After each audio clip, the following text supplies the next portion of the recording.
If you've ever felt like no matter what you do, you're stuck in the same financial cycles, living paycheck to paycheck, battling debt, or even avoiding conversations about money, then this series is for you. I am Tamoa Danielle, and welcome to our channel.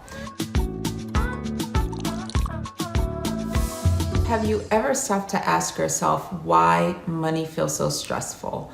Why financial struggles seem to follow you no matter how hard you work? Why money keeps showing up as a source of tension in your relationships? This isn't just another conversation about saving money or building credit. This is about healing.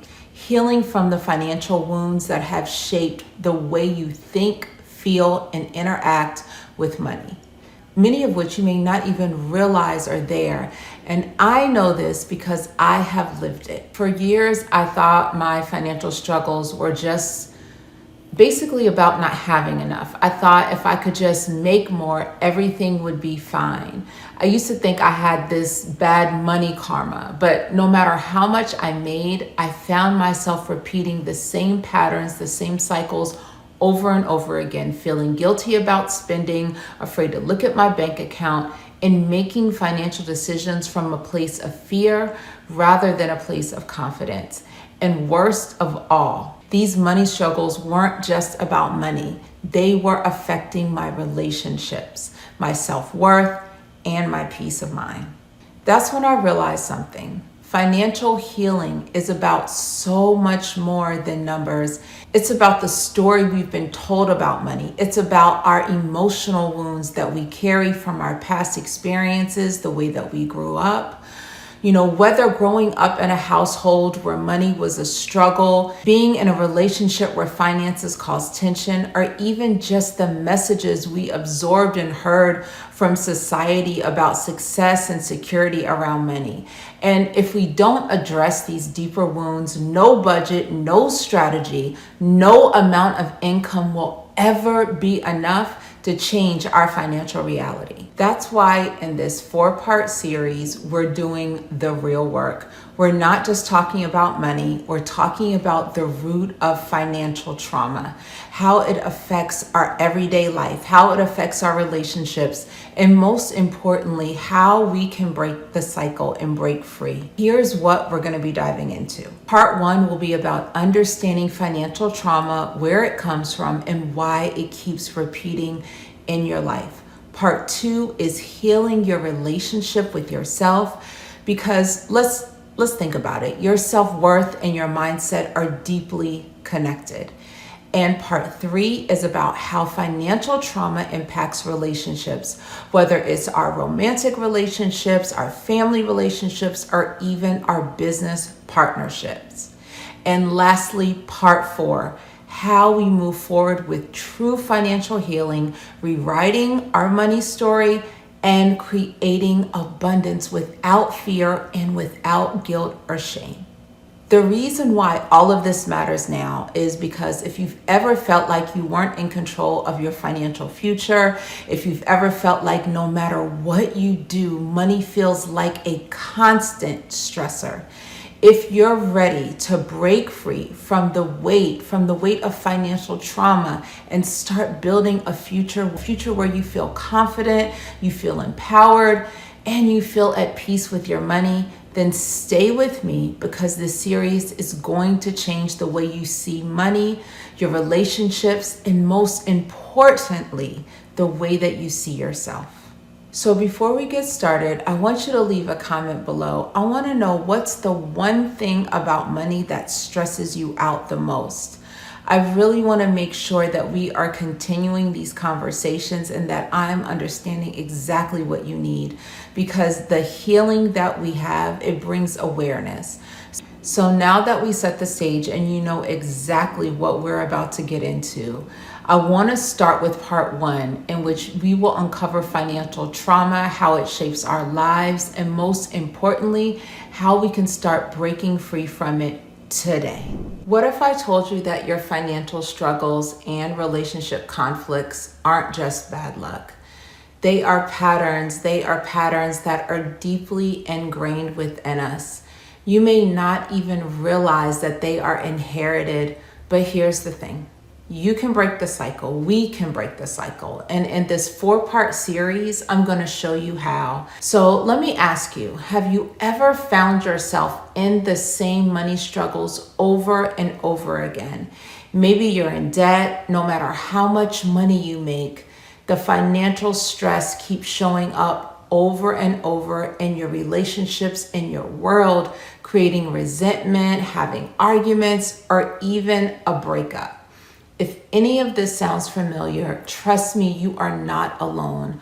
But today, we are going to get to the root of it all so that you can finally start to heal and step into your own financial freedom without the baggage or the weight. I know financial trauma firsthand. I remember being a child and my parents wanting the best life for me and my brother. While I didn't hear my parents arguing about money, it was more a silent argument. You felt the silence in the house when things weren't going well financially.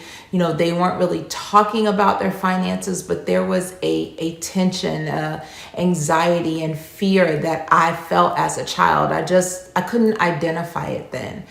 Then one day the balloon just popped. My parents went through a really hard time financially. They had to file for bankruptcy. We lost our home, we lost our vehicles, and we had to move across country to live with family while my parents rebuilt. That experience planted a seed of fear, a seed of scarcity inside of me.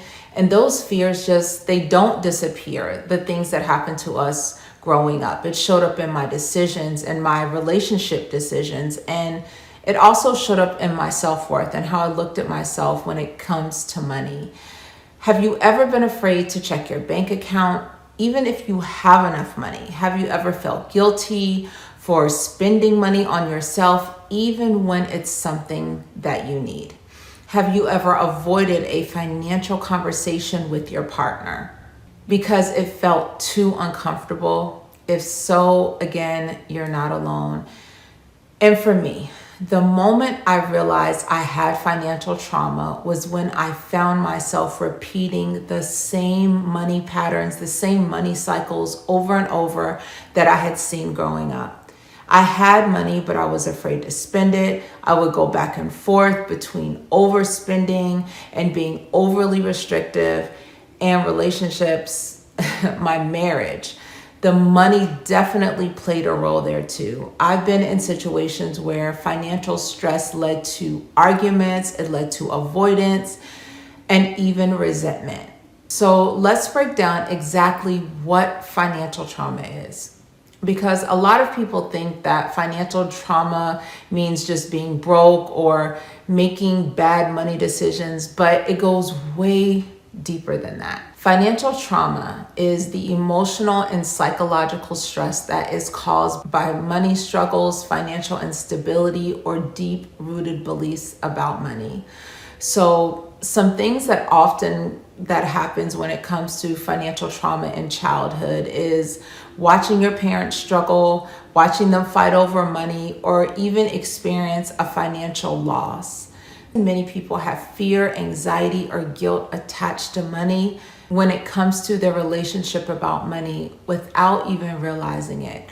So let's think about this. As a child, you're seeing your parents argue about money. The child will learn that money equals conflict. So basically what happens is when you grow up, you might avoid money conversations with your partner because deep down you associated with the stress and the fights that you saw as a child, and you saw how the pattern played out. And so avoiding this makes it feel better because you don't want to get caught up in the same cycle that happened when you were a child. I want you to think about your own money story for a second. What was the first message you received about money as a child? Was it empowering or was it full of fear, stress, or guilt? I want you to put it in the comments. I want to hear your experiences. Now, here's the part that people don't talk about enough. Financial trauma doesn't just affect your bank account. It affects your relationships too. So here are some common money patterns in relationships. Number one, avoidance. This is when one or both partners refuse to talk about money because it feels uncomfortable or triggering. Number 2, control. One person makes all the financial decisions because they fear losing stability.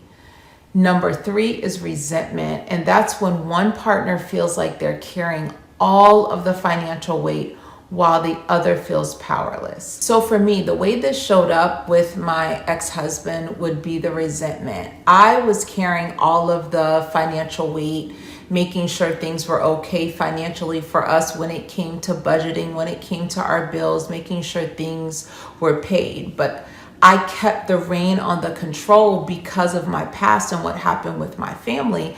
I felt like if I could control the money and know exactly what was happening, then I could make sure the same thing wouldn't happen to us. But that left him in a place of feeling powerless because I wasn't talking to him about what was going on with us financially.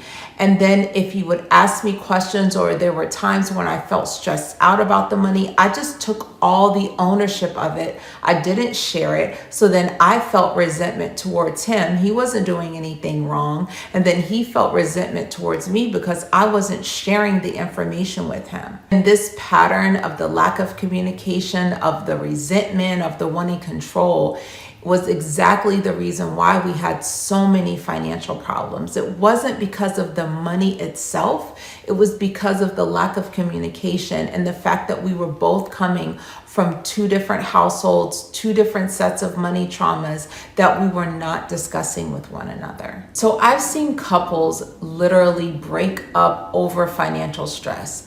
Again, not because of the money itself, but because of the unspoken fears behind it. When one person grew up in scarcity and the other person grew up in, let's just say, a financial security, their perspectives on money can completely clash. But instead of addressing it, they avoid the topic, the subject, the conversation altogether until it becomes a bigger issue that just completely snowballs. Does this sound familiar to any of you? Have you ever felt like the money created tension in your relationship?